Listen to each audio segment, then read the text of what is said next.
I just exhausted myself, a lot of pressure while I was away, and I just think the build-up of all that just got a bit too much, really. So yeah, I mean, I lost the plot on Thursday, snapped my cue, so that's unplayable. So yeah, I just knew that at that moment in time, the right decision was to not play. Ronnie O'Sullivan, the 7-time world snooker champion, has expressed his disappointment after missing out on a potential £300,000 payday due to his inability to qualify for 2 major tournaments.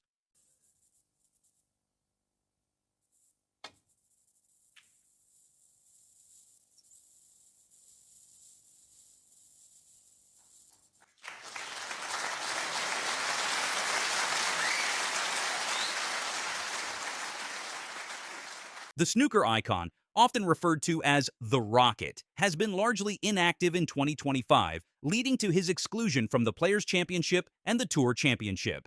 Each of these tournaments offers a winner's prize of £150,000, but O'Sullivan's ranking has fallen too low for him to participate. O'Sullivan, 49, has now missed 7 tournaments since his first-round loss to Barry Hawkins in the UK Championship. His latest withdrawal is from the World Grand Prix in Hong Kong, adding to a growing list of absences that includes the Shootout, Scottish Open, Masters, German Masters, Welsh Open, and World Open. The only competitive appearances he has made this year were in the Behind Closed Doors Championship League in Leicester, where he famously snapped his cue in frustration during a match. In a statement, O'Sullivan admitted his disappointment but emphasized the need to prioritize his health. He said, "I am very disappointed not to be competing. I had been eager to make my comeback in Hong Kong and have put in my utmost effort, but unfortunately must consider my health. I wish to sincerely thank the organizers and all the Hong Kong fans for their support." The financial impact of these withdrawals is significant. O'Sullivan has missed out on not only the £300,000 from the Players' Championship and Tour Championship, but also other lucrative opportunities, such as the World Open, which offers a winner's purse of £175,000. His inactivity has caused him to tumble down the rankings, leaving him ineligible for upcoming events that require higher standings. O'Sullivan's next appearance on the snooker table will likely be at the qualifiers for the World Championship, scheduled to take place between April 7th and April 16th in Sheffield. The main event at the Crucible begins on April 19th, with the final set for May 5th. This will be a critical moment for O'Sullivan, who has never withdrawn from the World Championship since turning professional in 1992. Fans are hopeful that he can make a strong comeback and potentially break Stephen Hendry's record of 7 world titles. The snooker legend's struggles extend beyond the table. O'Sullivan has faced personal challenges, including his split from ex-fiancée Leila Ruas, which has led to the sale of his £2 million home. Additionally, his mental and emotional well-being has been under strain, as evidenced by his meltdown during the Championship League and his repeated withdrawals from tournaments. Jimmy White, a close friend and fellow snooker legend, has urged O'Sullivan to get his act together. White's comments reflect the concerns shared by many in the snooker community about O'Sullivan's current state and his ability to return to top form. O'Sullivan's popularity in Asia, particularly in China and Hong Kong, adds another layer of significance to his withdrawal from the World Grand Prix. He is adored in these regions, and his absence from the tournament has disappointed many fans. The logistical challenges of traveling to remote venues, such as the Yushan Sports Center in China, may have also influenced his decision to withdraw. In February, O'Sullivan apologized to fans on social media for his recent withdrawals. He wrote, "I realize plenty of people who bought tickets to some recent snooker events will have been frustrated when I withdrew.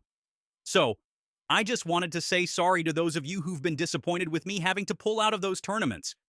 I've been trying to prioritize my health and well-being, which sometimes means making last-minute decisions not to play. It's never an easy decision, and I hate letting people down. I'm doing what I can to get back to my best, and I'm grateful for all your support and understanding." Despite his recent struggles, O'Sullivan remains one of snooker's most celebrated players. His career spans over 3 decades, during which he has consistently been at or near the top of the game. His achievements include reaching the semifinals in the Xi'an Grand Prix, Shanghai Masters, and Riyadh Season Championship earlier in the 2024/25 season. The upcoming World Championship will be a pivotal moment for O'Sullivan. His fans are eager to see him return to the table and compete at the highest level. While his health and well-being remain his top priorities, the snooker world is hopeful that he can overcome his current challenges and add another chapter to his storied career. And where's your mental health at the moment? Because a couple of years ago, you know, you were quite honest about how you were feeling. Where are you now? Yeah, I'm okay at the moment. I'm seeming to manage it a little bit better at the moment. I was speaking to a doctor for about 6 months to a year, Dr. Lanka from London actually, and he sort of told me how to sort of control it a little bit more. The way he explained it is though it's like losing a loved one, you know. He said you'll never get over it, but you sort of learn to deal with it a bit better. And before, the position I was in, it was all new to me, you know. I didn't know, it just hit me from nowhere. I mean, he said, I explained to him all the stuff I'd gone through in my past, and he said I'd been suffering for a while and not known, you know. I was waking up, I was just thinking like, people have... In the high-stakes world of professional snooker, it's not just about what happens on the table. It's the mental battles behind the scenes that often go unseen. Ronnie O'Sullivan, a legend of the game, has recently spoken out about the intense pressure players face, revealing his own struggles with mental health.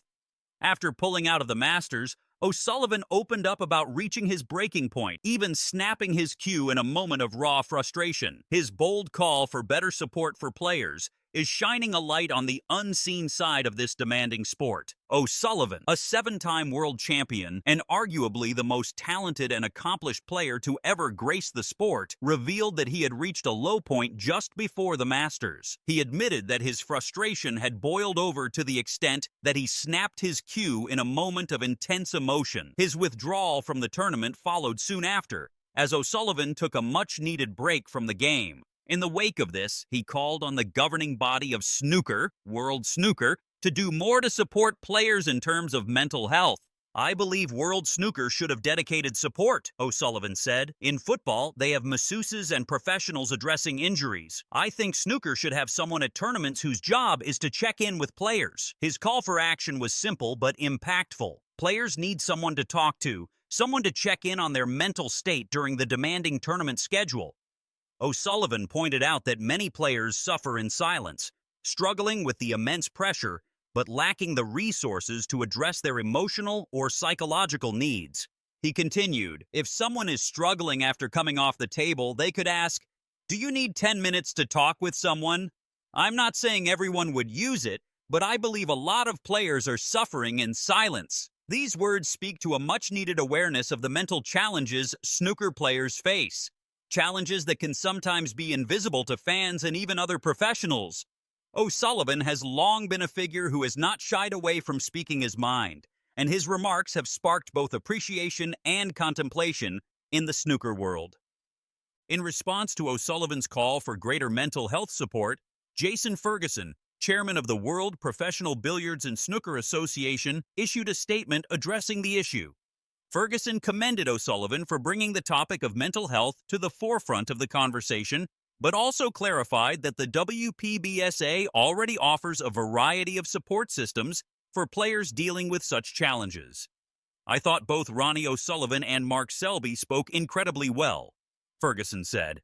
He acknowledged that snooker is a solitary sport, one that often isolates players due to the individual nature of the game. Players are required to travel extensively, spending large amounts of time away from home, which can understandably affect their mental health. It's not just about performance on the table, it's also about what's happening off the table, Ferguson continued. These players spend a significant amount of time away from home, which can take a toll. There are many challenges players face, and it's something we take very seriously. Ferguson outlined the various systems the WPBSA has in place to support players, including confidential hotlines and player services that are available to provide professional guidance when needed. Moreover, the WPBSA has established the Athletes Commission, which is designed to represent the players' concerns and offer them direct support. The commission, called WPBSA Players, is chaired by Sean Murphy, a fellow professional player, which ensures that it remains a player-driven body focused on the needs and well-being of the athletes. The commission is also funded to provide the necessary resources and services for players to access professional support when required. While these services may be in place, O'Sullivan's call to action remains relevant. The fact that even one of the most successful and beloved players in snooker history can reach such a breaking point highlights the need for an ongoing conversation about mental health in the sport. The stigma surrounding mental health is still present in many areas of life, and sports like snooker are no exception. It's clear that more can always be done to make players feel supported, whether that's through more visible resources at events or encouraging a culture where mental health is prioritized as much as physical health. To understand why O'Sullivan's remarks have such weight, one must look at his incredible career and the pressures that come with it. Known as the Rocket for his explosive play style and speed, O'Sullivan has been a dominating force in the world of snooker for over 3 decades. His journey has been filled with both extraordinary triumphs and personal struggles, making him one of the most complex and fascinating figures in sport. His unmatched skill has earned him 7 world championship titles, an unprecedented 38 ranking titles, and a staggering 1,000 century breaks. However, his career has also been marked by periods of controversy, self-doubt, and public clashes with the media, the sport's governing bodies, and even his own mental state. O'Sullivan's struggles with mental health have been well documented over the years. In his earlier career, he was known for his erratic behavior and, at times, his volatile relationship with the sport. Yet, his openness about his battles with depression, anxiety, and the pressure of high expectations has made him a relatable figure for many. O'Sullivan has, at various points, taken breaks from the game to focus on his mental well-being, much to the frustration of fans and the media. Despite this, he has always returned, showcasing an unparalleled ability to perform at the highest level. Throughout his career, O'Sullivan has become not just a snooker player, but a symbol of resilience. Someone who has faced the very real challenges of mental health while constantly battling to stay at the top of his game. His vulnerability in addressing his own struggles helps to break down barriers for others in the sport and beyond, showing that even the most successful athletes are not immune to mental health challenges. In conclusion, while the WPBSA has taken steps to address mental health issues in snooker, Ronnie O'Sullivan's powerful words remind us that there is always room for improvement. The mental health of athletes should be a priority, and the snooker world must continue to evolve in providing support that matches the physical care players receive. O'Sullivan's transparency and leadership in this matter show that just as players rely on their skills on the table, they must also have the support to ensure their well-being off the table.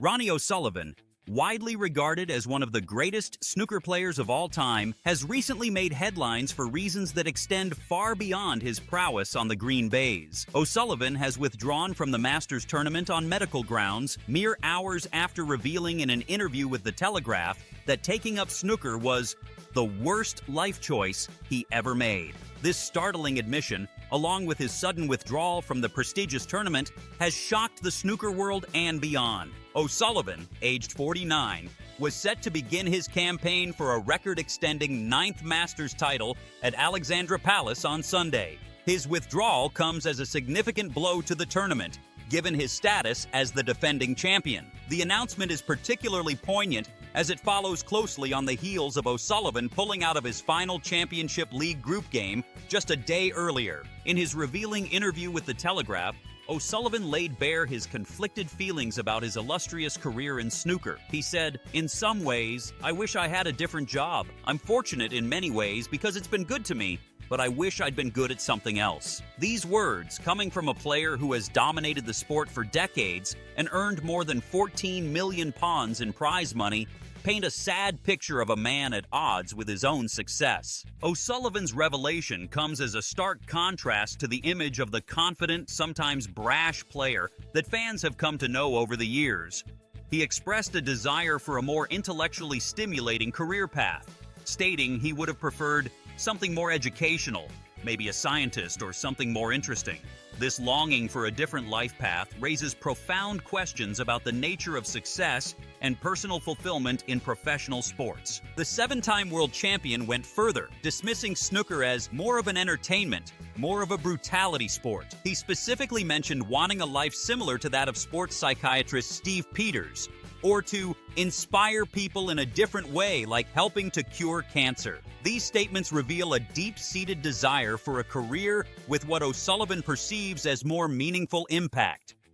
O'Sullivan's comments shed light on the often overlooked downsides of professional snooker. The solitary nature of the sport emerges as a significant drawback. It's too much time on your own, O'Sullivan explained.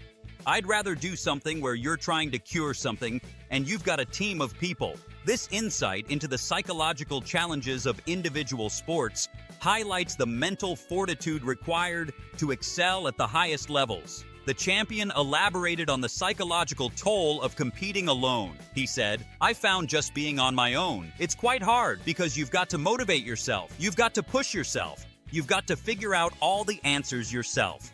O'Sullivan's preference for team environments becomes clear as he adds, if I was in a team environment, I think I'd have enjoyed that camaraderie. Perhaps the most heart-wrenching part of O'Sullivan's interview was his admission of past drug and alcohol abuse. In a confession, he revealed his biggest regret, going out, drinking, partying, and taking Class A drugs. Process of kind of getting well, if you like, was to try and find a higher power.